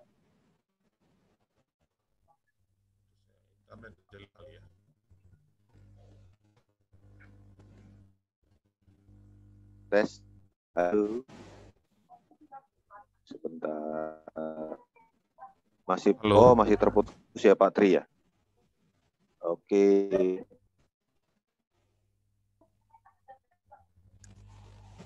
Oke, Pak.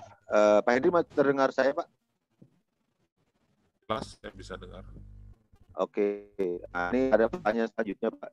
Critical factor apa yang perlu diperhatikan, Pak, agar berhasil, Pak, dalam restructuring, business process engineering maupun turnaround, selain tadi cost apa namanya, cost factornya tadi, Pak, faktor biaya. Nah, faktor apa lagi, Pak, critical factor apa lagi yang perlu diperhatikan, Pak? Oh, itu tadi, Pak, itu kalau kita bicara keseluruhan tadi perusahaan itu yang poin ketiga itu ya harga pokok produksinya, Pak. Jadi bisnis proses tadi yang di engineering itu kan bagian satu unit atau beberapa unit. Tapi setelah itu Bapak harus hitung namanya HPP Bapak. Kalau dalam bahasa Inggrisnya itu COGS. Kalau di dunia penerbangan itu ada dua, Pak. Itu ada namanya DOC atau Direct Operation Cost atau Total Operation Cost. Jadi kalau disebut di Total Operation Cost itu untuk HPP keseluruhan. Kalau Direct Operation Cost itu untuk core bisnisnya apa gitu, Pak. Contohnya misalnya kayak semen Padang ya, dia kan manufacturer. Yang namanya direct operation cost itu kita bicara proses produksi pabrik aja.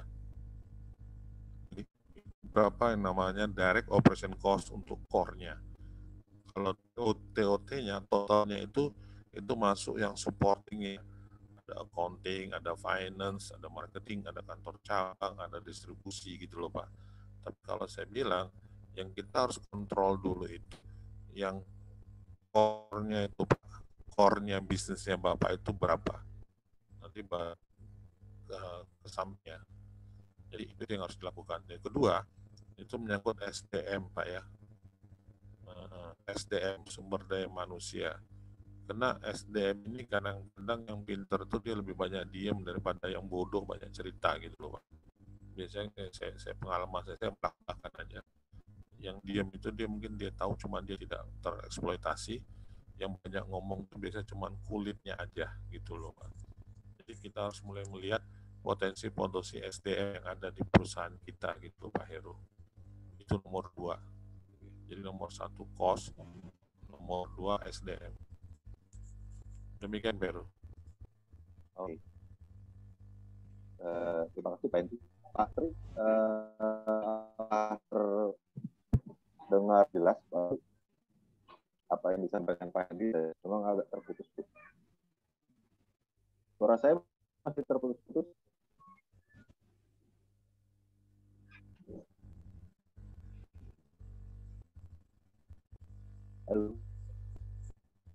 Jawaban kedua jelas.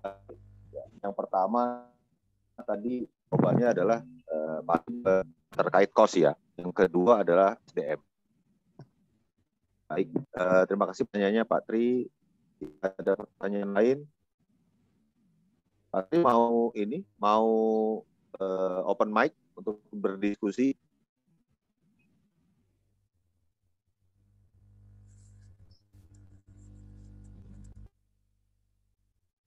Cukup Pak. Oke. Mas Yolan, suara saya jelas nggak?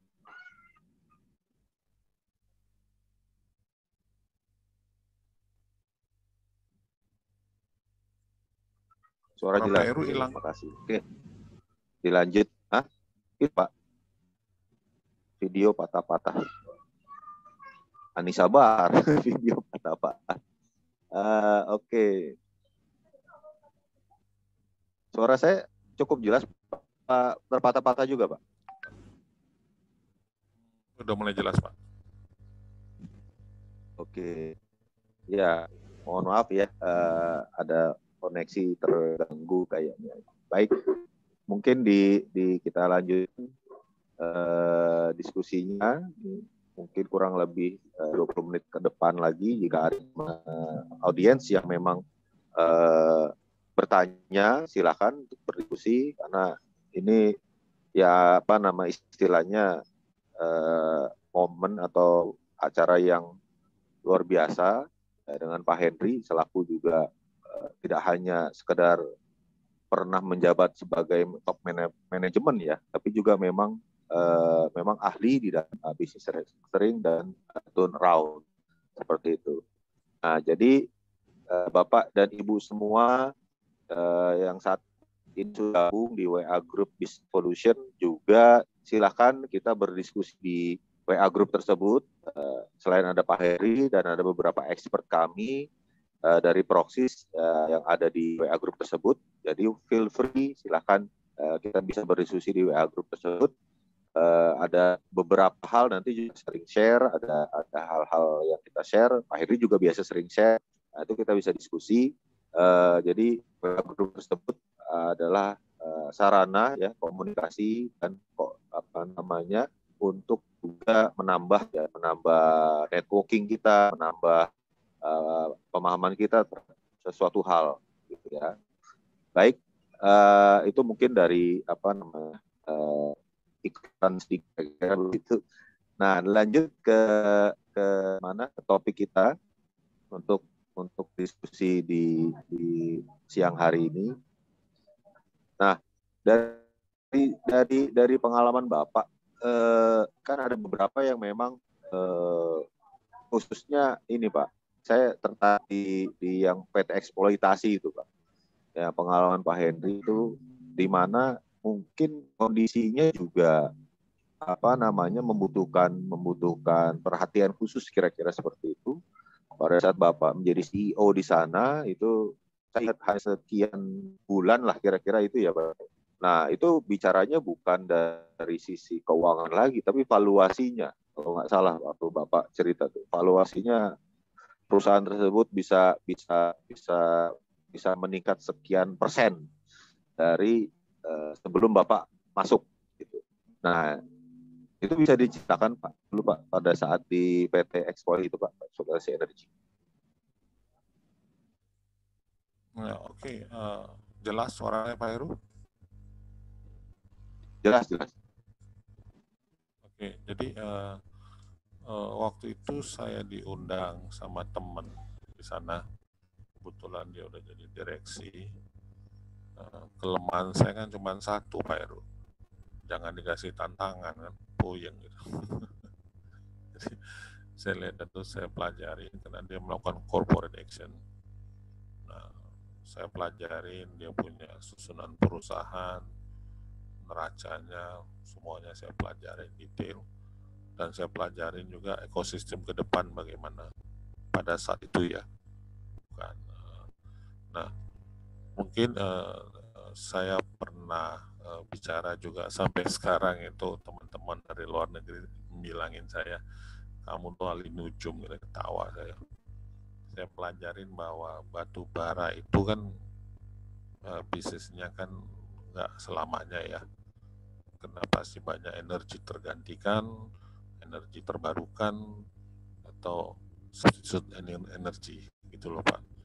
Oke, nah, situlah saya coba bagaimana perusahaan ini dengan nilai yang mau sunset bisa naik gitu loh Pak, punya nilai gitu. Jadi karena dia udah TBK dan saya lihat ada perusahaan-perusahaannya di luar TBK, jadi saya rubahlah yang namanya bisnis modelnya ya, yang tadinya supply ke PLN dengan kontrak 25 tahun, saya rubah menjadi energy provider, karena ya boleh bermimpi dong ya, karena even though mereka punya power plant yang size-nya cuma 14 megawatt, itu juga di Kalimantan Tengah, tapi kan dengan adanya aturan dan undang-undang peraturan dulu memudahkan kalau dengan konsep ekspansi di lokasi yang sama.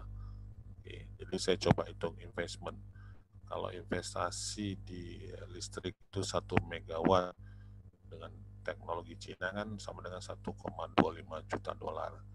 Kalau saya ekspansikan dia jadi 65 megawatt, berarti kan butuhnya sekitar 1,4 itu kali 65, jadi sekitar ya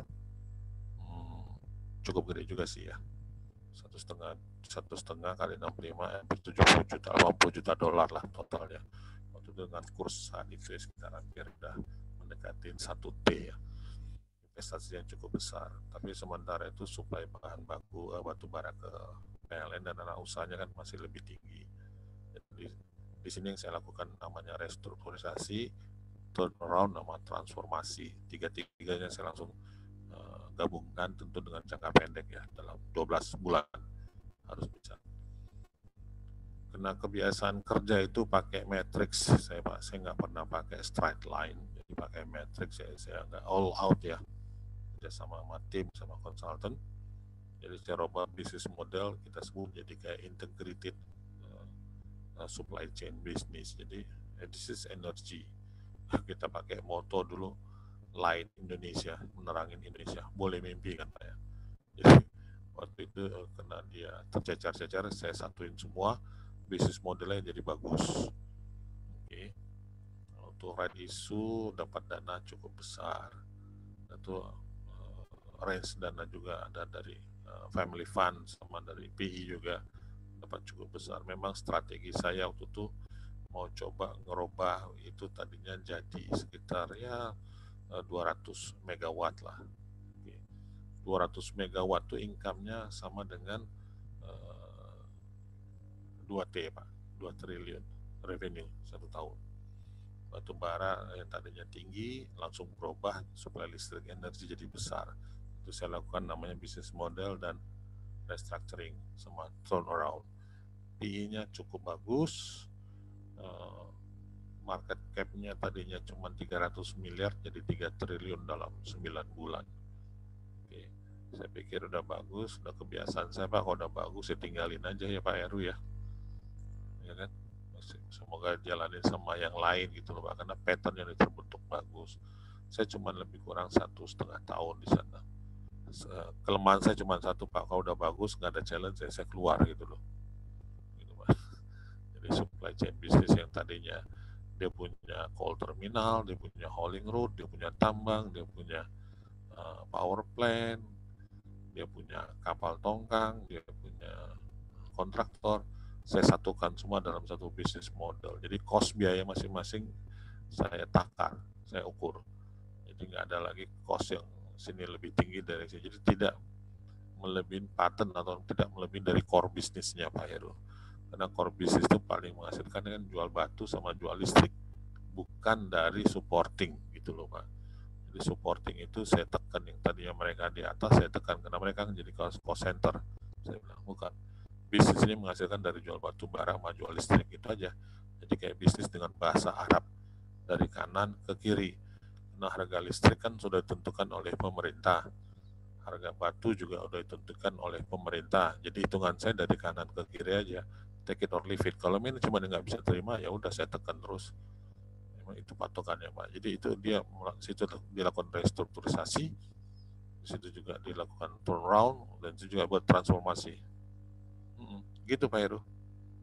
Cukup exciting. Ya. Makanya saya juga dengar cerita waktu Bapak itu 1,5 tahun pun, valuasinya berapa ya? Dari berapa ke berapa ya Pak? Jangan malu. Nanti teman-teman terkejut lagi. Ya nggak apa-apa. Kan kita menceritakan yang baik Pak. Dari bawah 1T menjadi 5T. Oh, udah kurang dari setahun itu ya, atau 1 tahun ya kurang lebih ya? Ya, 12 bulan. 12 bulan, luar biasa. Memang ya itulah, maka nggak salah kalau apa namanya yang mungkin rekan-rekan Bapak itu menjuluki ahli nujum ya. Nah, kadang-kadang apa yang saya lakukan langkah itu nggak dimengerti, bukan karena bukan nggak ada alasan, karena semua saya berdasarkan data. Itu juga terjadi simposium di Balikpapan waktu itu call seminar itu internasional. Tiket aja mahal tuh Pak. Berapa ya? 3 hari itu sekitar $1.500 ya.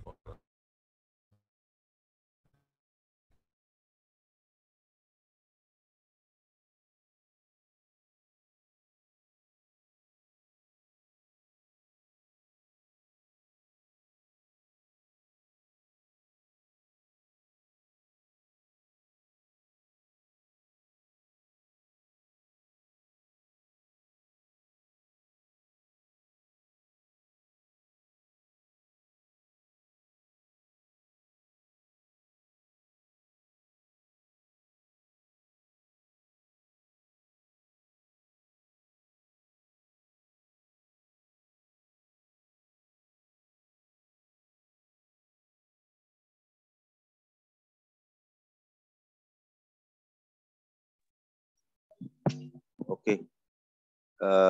Oke, tersambung lagi Pak Henry. Tadi sempat terputus. Saya pikir saya yang terputus.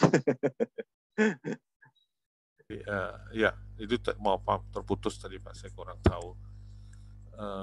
Ya, waktu itu tahun 2000 berapa ya, di Kalimantan Coal Symposium, saya declare bahwa batu bara itu industri yang sunset.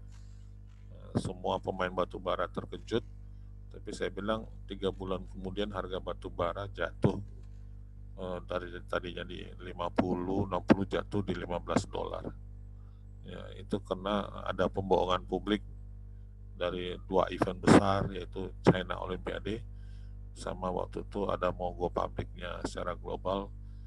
Itu apa ya, saya lupa, ada company di Eropa, di Swiss itu, bukan Glencore bukan ya.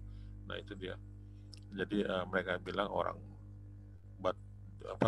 ladang batu bara aja yang baru di DP udah dibilang ladang dia langsung hitung cadangan, dia mau hitung untuk supaya nilai sahamnya Pak Heru. Tapi saya bilang ini permainan di orang corporate aja.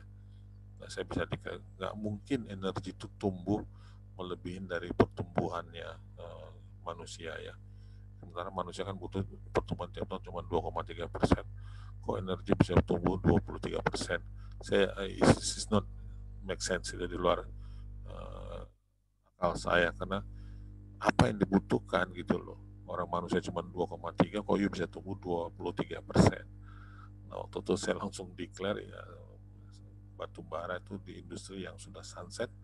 Nah, 3 bulan kemudian harga batu bara crash down dari 50-60 ke $15. Mereka bilang 1 tahun, kenyataannya sampai sekarang Pak. Iya, itu 2013 ya Pak ya? 2013. Ya. Ya, sampai ada teman saya ngeledek saya terus. Iya, sampai sekarang nggak tembus 100 itu. Nggak bisa lagi. Nggak bisa lagi. Karena udah banyak energi yang menggantikannya Pak. Betul. Apalagi sekarang udah banyak campaign tentang energi terbarukan ya. Ya, terbarukan dan energi terbarukan. Jadi ya, tapi ya beberapa bisnis dan beberapa perusahaan coal ya masih bisa bertahan ya Pak ya. Karena punya traditional market aja. Ya, PLN gitu ya. yang mereka sudah punya kontrak dengan PLN. Itu Tapi kalau juga Bukit Asam udah mendeklar berapa minggu lalu dia akan berubah model bisnisnya Pak, udah bukan batu bara lagi. Iya. Dia mungkin masuk ke itu namanya DMO ya, di iya. metil. Betul Pak. Itu yang pengalaman saya. Banyak lagi kalau ceritain bingung. Karena kalau Pak Heru minta CV, saya bingung menulisnya company karena saya sendiri lupa gitu. Karena saya suka kalau datang sakit sehat saya pamit gitu Pak Heru. Ya itu tidak ada tantangan ya. Yang lain tuh sudah selesai, sudah nyaman, sudah selesai, ya udah teruskan gitu ya. Kalau Pak Hendri memang sudah selesai, ya sudah pamit gitu ya. Ya nggak pernah dalam hidup boleh ada kata zona nyaman ya, memang nggak. Kalau itu ada siklus saja selalu, itu siklusnya 8 tahun sekali, 10 tahun sekali, itu pasti terjadi. Betul. Ya jadi memang contoh juga yang dilakukan mungkin saya juga merasakan gitu ya, istri gitu ya, itu kereta api Pak ya. Pak Jonan itu berhasil melakukan restructuring ya tadi 3 tadi ya, restructuring, turnaround dan transformasi. Nah, di mana saya ingat karena merasakan juga ya untuk kereta dulu yang naik di atas gitu, melihat gitu, udah diatur sedemikian rupa, sudah disemprot-semprotin kira-kira di setiap stasiun, tetap aja naik di atas gitu ya. Keretanya juga jadul, ya pokoknya begitulah. Nah, dengan waktu mungkin ya sama kayak Bapak, setahun atau bahkan sampai dengan 2 tahun itu sudah langsung berubah gitu ya. Ini contoh KAI ya, itu saya melihat dan mungkin Bapak dan Ibu semua yang audiens ini juga melihat itu gitu ya, secara nyata bagaimana bukan transformasi, artinya dari restructuring tadi lalu ke transformasi itu luar biasa dilakukan sampai dengan saat ini tuh bisa bertahan gitu. Bahkan keuntungannya berlipat-lipat itu kereta api. Nah, ada pendapat Pak tentang contoh kasus kereta api itu Pak? Ya itu contoh yang bagus untuk public servicing bisnis ya. Memang kan ada konotasi bahwa di Indonesia itu masyarakatnya susah diatur gitu loh Pak. Nah, itu kan kembali ke pimpinannya. Gitu. Kebetulan Pak Yonan juga bagus di kereta api. Dia sendiri ngasih contoh yang nyata atau contoh yang hidup bagaimana pabrik itu bisa diatur gitu. Dia contohin dirinya sendiri kalau misalnya ngantri tiket, duduk yang rapi. Cuman kan kembali dia lihat apakah fasilitas yang ada itu sudah sesuai dengan jumlah konsumennya gitu kan. Kereta api kan karena dulu kan banyak kan BUMN ini kan agak sedikit pongah Pak. Yang penting gue lakuin lu mau terima apa enggak gitu. Itu kan Pak. Itu yang terjadi. Nah sekarang kan mereka udah mulai bertransformasi. Jadi dilihat bahwa jumlah gerbong yang ada tuh tidak sesuai dengan calon penumpang yang ada. Makanya dia tambah atau jam operasinya dia tambah. Jadi dia bikin kenyamanan penumpang itu sebaik mungkin. Ya, public servicing is good. Oke. Sekarang sedang mulai diterapkan oleh kepolisian maupun Pemda di setiap daerah masalah tilang elektronik. Teman-teman nih, jadi nggak ada polisi lagi di jalan, tapi mereka mikir masih bertingkah tiba-tiba dikirim surat ke rumah ditilang, protes-protes, ada fotonya, ada diam gitu kan Pak. Nah itu dia jadi mulai diterapkan yang namanya disiplin, mulai diterapkan yang namanya bahwa pengguna fasilitas umum itu bukan kita aja tapi orang lain. Ini public servicing itu sangat penting Pak. Karena public servicing itu kalau nggak penting, nggak disiplin, semuanya datang pakai pangkat. Dia tentara, dia polisi, dia pegawai negeri, pejabat, ngomong. Seperti kita lihat dulu kalau naik pesawat terbang, kursi depan tuh pasti pejabat gitu kan. Kayak gitu kan Pak. Tapi kan lama-lama enggak dong, sampai bisa bayar mahal ya duduk depan. Kan intinya kan itu Pak, kan namanya servicing gitu ya. Juga kereta api juga menerapkan satu gerbong kalau mau sewa, gerbong khusus. Kan ada tuh Jakarta Semarang, Jakarta Jogja, iya kan Pak, ada eksekutif itu bagus ya. Saya pikir itu akhirnya bicara pasar gitu loh Pak. Ya. Nah itu yang dilakukan oleh kereta api. Saya salut sama teman-teman di sana. Dan mereka juga tahu fungsi mereka, kuncinya di logistik juga. Nah kereta api sekarang sangat mendukung namanya logistik. Garuda sekarang karena pandemik turun itu banyak kursi penumpang, PEX dikurangin, dibongkar, isinya tuh logistik semua. banyak stiker-stiker mulai kargo Garuda Indonesia, tapi pakai jendela itu pesawat umum gitu loh. Itu yang terjadi, Pak. Ini yang masalah public servicing. Mungkin kalau ada teman-teman yang bekerja di public servicing juga atau usaha di public servicing, service itu harus pegang, Pak, nomor satu, karena service itu nggak bisa dinilai. Oke, berapapun kalau servis kita bagus, orang akan bayar dengan sukarela gitu loh. Itu yang terjadi. Nah, hilangkan perasaan ego, hilangkan perasaan di atas, karena kalau kita bicara namanya bisnis public servicing, yang namanya kita melayani kok, layanin dengan suka hati, dengan legowo, nanti orang akan bayar mahal kok, Pak. I believe it, gitu loh. Masa Singapura kita naik SQ sama Garuda tiketnya beda, tapi orang masih mau bayar naik SQ, Pak. Nah itu ada apa sih masalahnya gitu kan? So simple aja, itu aja. Itu hebat, mereka hebat. Saya salut. Oke, baik, terima kasih Pak Henry. Jadi sudah pukul 11.30. Nah, Bapak dan Ibu audiens sekalian, dikirim di chat, kolom chat ada link ya, link untuk feedback nih. Mohon diisikan agar kami ya selaku penyelenggara itu kita bisa, karena rencana CEO Talks program ini kita akan akan rutinkan ya, setidaknya 1 bulan sekali. Nanti di next event kita akan sampaikan kembali siapa yang akan menjadi narasumber untuk di CEO Talks program. Gitu. Nanti Pak Henry akan ada lagi waktunya. Tapi di WA group beliau ada, silakan bisa berdiskusi. Kalaupun ingin ada diskusi khusus ya, diskusi one on one atau hal-hal yang lain, itu kita feel free, silakan. Kita akan bisa atur waktu. Tidak harus dengan event-event seperti ini, tapi juga ada hal-hal yang memang ingin berdiskusi secara dalam gitu ya, mungkin setengah sampai 1 jam dengan Pak Henry, monggo silakan, kita bisa atur.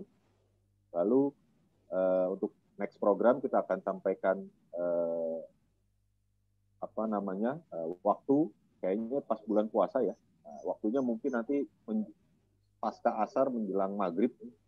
Jadi untuk program nasumnya nanti kita sampaikan kemudian.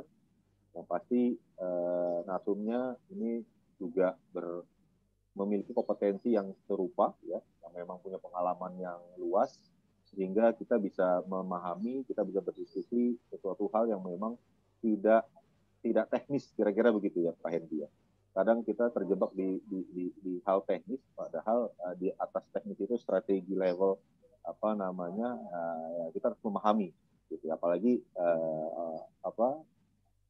di perusahaan kita sudah di manajerial level ya, manajer ke atas gitu. Nah, kita tuh sudah harus memahami bagaimana strategi bisnis itu harus dilakukan, sehingga kita bisa memberikan masukan, memberikan masukan maupun juga ide terhadap perusahaan kita sendiri.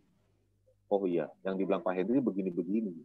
Coba deh, saya coba kasih ide nih ke internal perusahaan. Seperti itu. Nah, internalisasi itu monggo silakan dilakukan di perusahaan masing-masing atas diskusi kita kali ini.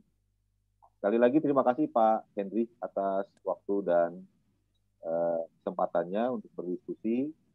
Nanti kita atur kembali untuk diskusi lebih selanjutnya.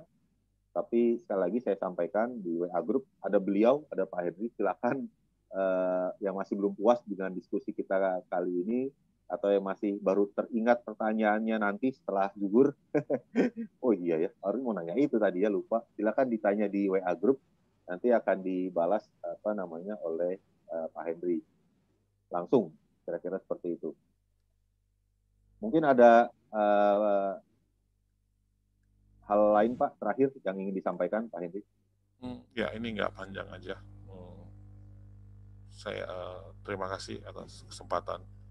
Memang Pak Heru nggak sering-sering ganggu dia. Kalau nggak bisa hari kerja hari Sabtu, saya bilang nggak apa-apa lah. Memang cukup lelah ya.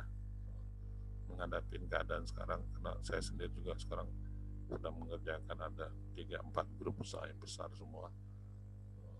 Tapi saya coba lakukan itu dengan terbaik. Cuma saya ingatkan ke teman-teman cuma satu aja nasihat. Jangan takut untuk berinovasi, jangan takut untuk melakukan perubahan. Zona nyaman tuh nggak ada. Dunia itu cepat berlalu sekarang dan cepat berubah. Oke. Saya cerita kecil kemarin, anak waktu makan siang istri barusan ngomong, your son asked, where's papa? Istri saya jawabnya simple aja, papa working, why? To pay your tuition school. Gitu aja, simple gitu aja. Dan anak saya jawab, I don't want to like papa. Nah, memang dunianya sekarang udah kayak gitu. Mereka main di teknologi dan kerjanya juga bisa santai tapi menghasilkannya jutaan dolar. Kita sebagai orang tua support itu untuk dunia ke depan. Tapi dunia saat ini ya, sekali lagi jangan takut untuk berubah, jangan pernah berpikiran di zona nyaman. Nggak ada zona nyaman. Ya, semuanya itu berjuang dan berjuang, kerja dan kerja. Demikian Pak Heru dari saya. Demikian Pak Heru. Baik, makasih Pak Henry atas waktunya. Luar biasa 1,5 jam kurang lebih kita berdiskusi. Semoga apa-apa yang kita diskusikan itu bermanfaat bagi Bapak dan Ibu audiens. Sekali lagi tidak terputus di sini. Ya, silakan nanti bisa berdiskusi di WA Group. Nanti juga berikan saran ke kami ke penyelenggara ya, di Revolution Community ini. Acara-acara apa nih yang kita harus lakukan seperti itu ya, terus juga kita bisa rutinkan, sehingga memang tujuan kami adalah sekali lagi adalah dari member untuk member dan semua kembali ke member, kira-kira begitu, yang mana Bapak dan Ibu sudah bergabung ke komunitas kami, ya kami akan memberikan event atau acara, bahkan kita bisa berkolaborasi ya, mengadakan sesuatu hal yang memang bermanfaat bagi semua, gitu. Karena memang sekali lagi kolaborasi. Nah, tahun ini juga tahun kolaborasi Pak Henry ya. Jadi jangan sendiri-sendiri, gitu ya. Kita sharing, kita kolaborasi sehingga sama-sama kita tadi tahun ini tahun restructuring kalau kata Pak Bapak. Nah, kita sama-sama nih kalau butuh masukan atau butuh apa ya kita bisa kasih ide dan lain sebagainya. Nah, nanti kalau hal yang khusus, misalkan ada hal-hal yang memang ada gimana ya Pak caranya, nah kita bisa private untuk bisa diskusi, tidak di room event seperti ini. Sekali lagi terima kasih Pak Henry atas waktunya dan Bapak Ibu sekalian atas nama BIS Revolution Community dan disupport oleh Progress Consulting, IBSDI, GRC Indonesia dan Institute. Mohon maaf apabila ada hal-hal yang kurang berkenan dan ada hal-hal yang memang tidak antara percakapan ini ada yang kurang berkenan, kami memohon maaf. Kita ketemu lagi di event selanjutnya. Oh ya, selain ada event ini kita juga nanti ada event IG Live. Jadi follow sosial media kami yang ada, kita sudah share di WA Group. Nanti ada event-event IG Live ya bersama para expert juga, tapi itu lebih mungkin obrolan seperti ini tapi tidak lebih ringan kira-kira begitu ya. Temanya nggak agak berat tapi lebih ringan. Nah, silakan di follow sosial media kami. Nah, mungkin itu dari saya, kurang lebihnya mohon maaf, mohon diisi pohon feedback-nya. Kami tutup dengan wassalamualaikum warahmatullahi wabarakatuh. Waalaikumsalam. Terima kasih Pak Henry. Terima kasih semua.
Oke teman-teman, makasih ya. Jadi silakan ini nanti langsung di end meet aja sama Yolan. Jadi thank you udah support dan kita bisa evaluasi mungkin detailnya di WA group saja. Karena sudah siang mungkin ada yang jalan-jalan kemana gitu ya, udah weekend. Thank you semua. Ini Pak Husni masih di sini. Thank you Pak Husni udah hadir. Welcome to Makasih Pak the Heru. club. Makasih semua. Ya Pak Heru, thank you. Thank you Assalamualaikum. Puput, Yolan, Dada semua. Ya, Terima kasih Pak ya. Haji, makasih Pak Haji.